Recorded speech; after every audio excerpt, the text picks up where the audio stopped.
Jokowi tak pernah menyesal angkat Gatot meskipun jadi lawan politik, ditulis oleh Ayas di siwar.com.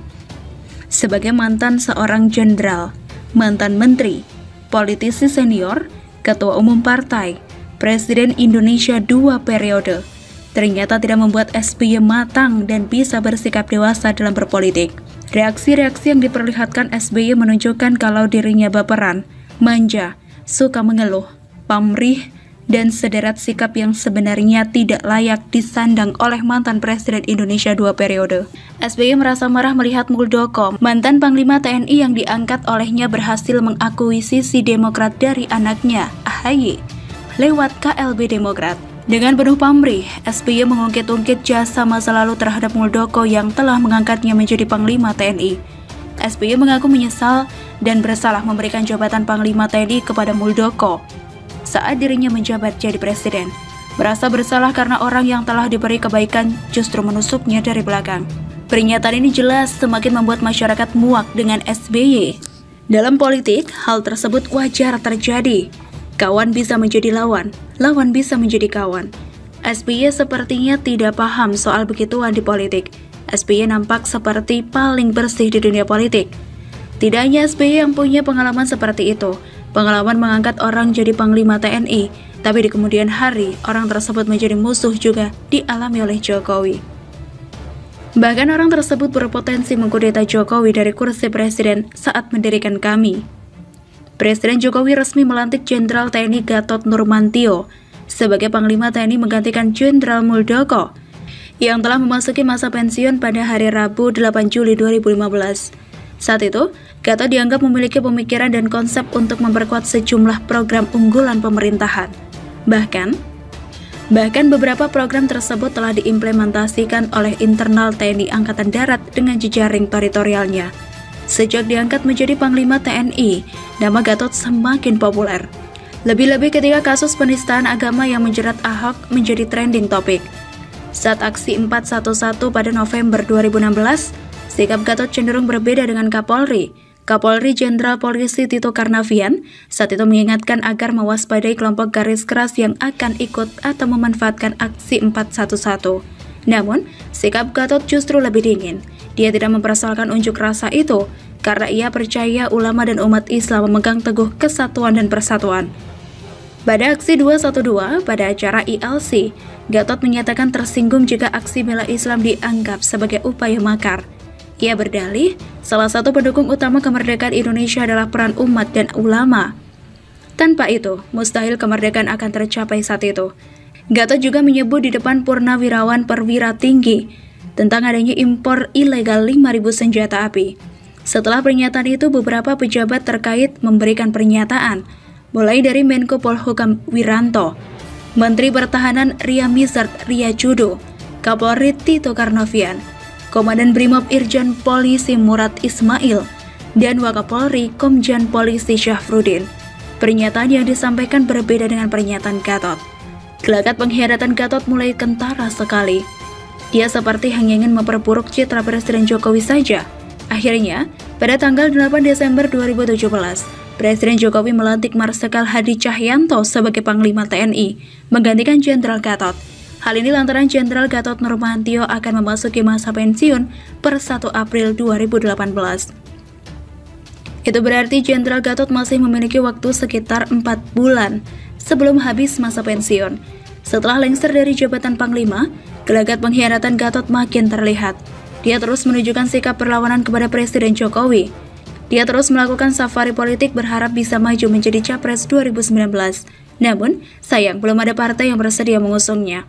Setelah gagal nyalon di Pilpres 2019, ambisi politik Gatot masih belum padam. Kali ini, dia bersama sejumlah tokoh nasional yang menginisiasi pendeklarasian Kami pada 8 Agustus 2020 lalu. Tokoh nasional tersebut seperti Bahtiar Syamsiah, MS Kaban, Rohmat Wahab, dan Din Syamsuddin. Meskipun Gatot mengklaim Kami bukan gerakan makar, namun aksinya cukup membuat Indonesia gaduh dan berpotensi memecah bangsa. Untuk semua ulah yang dilakukan Gatot, Jokowi tak pernah sekalipun mengatakan menyesal telah mengangkat Gatot menjadi Panglima TNI. Jokowi paham realitas politik. Dalam politik apapun bisa terjadi. Harus selalu siap dan waspada, bukan malah baper dan mengeluh. Jokowi memang beda kelas dengan SBY. The Power of Karma, taburan SBY bikin AHY tuai getahnya. Ditulis oleh Agus Olowan di SeaWorld.com. Selamat pagi para SeaWorlders, apa kabar hari ini? Semoga sehat selalu. Nah, melihat perkembangan hasil KLB Partai Demokrat yang katanya hari ini selesai dilangsungkan di Deli Serdang, Sumatera Utara pada Jumat 5 Maret 2021. Tepatnya di Hotel The Hill Sibolangit yang telah melahirkan 5 poin penting. Di antaranya, menetapkan Muldoko sebagai Ketua Umum Partai Demokrat, Marzuki Ali sebagai Ketua Dewan Pembina Partai Demokrat, mengembalikan ADART sesuai dengan hasil Kongres Bali pada tahun 2005, menghilangkan jabatan Majelis Tinggi Partai Demokrat, dan paling penting adalah menganulir pemecatan 7 kader, yaitu Darmizal, Yus Sudarso, Tri Yulianto, Johnny Allen Marbun, Syofwatilah Mohsaib, Ahmad Yahya, dan Marzuki Ali. Merupakan sebuah bukti bahwa Partai Demokrat memang harus mengembalikan nama besarnya sesuai dengan namanya, partai yang demokratis dan menghargai seluruh pendapat kadernya. Nah, bicara tentang rentetan kejadian yang menimpa Partai Demokrat sekarang, tidak salah kalau kita melihat ke belakang, dan saya melihatnya seperti perjalanan kehidupan yang digambarkan seperti hukum tabur tuai. Kejadian hari ini, di mana ada KLB alias Kongres Luar Biasa Partai Demokrat, yang digagas oleh 7 orang kader Demokrat senior didepak, alias ditendang alias dipecat sepihak oleh pihak Demokrat berkuasa. Siapa lagi kalau bukan AHY karena disinyalir ke-7 orang ini dianggap bandel karena mengkritik dan mengarah mengganti si anak polesan dengan yang lebih berkompeten yaitu Pak Muldoko, berhasil membuat kongres dan kepengurusan tandingan di tubuh Partai Demokrat.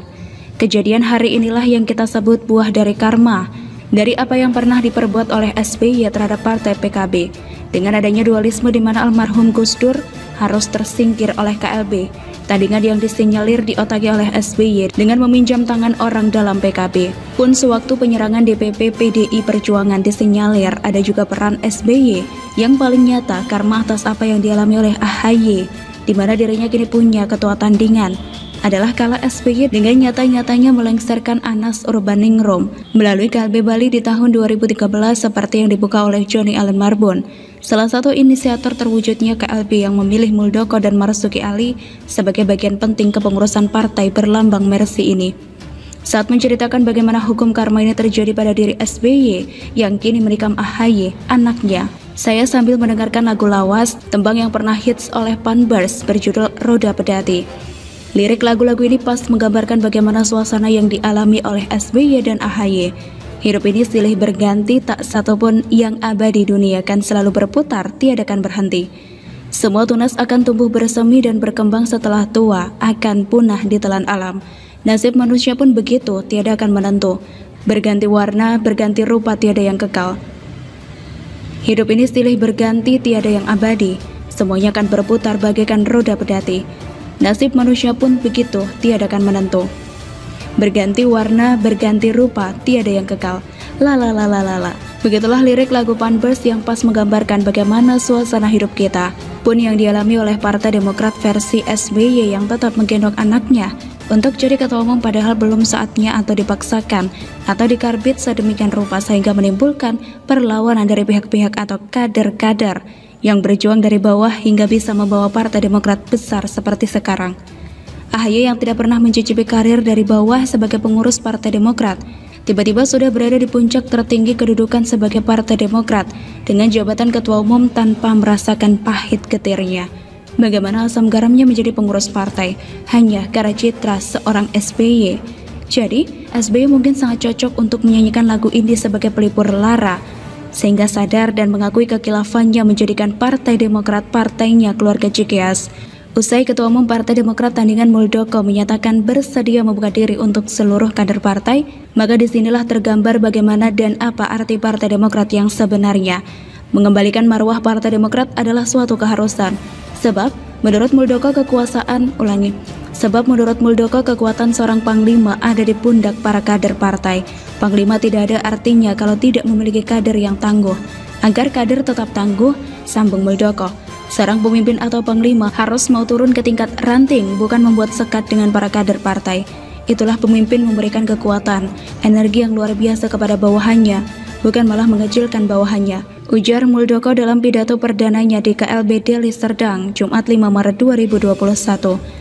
Pidato perdana Muldoko soal kepemimpinan membuat para peserta yang hadir bersorak dan menjunjung mantan Panglima TNI itu sebagai ketum partai. Bahkan seusai Muldoko memberi sambutan, beserta Kongres diajak bersorak untuk mendukung Muldoko sebagai calon presiden di Pilpres 2024 mendatang.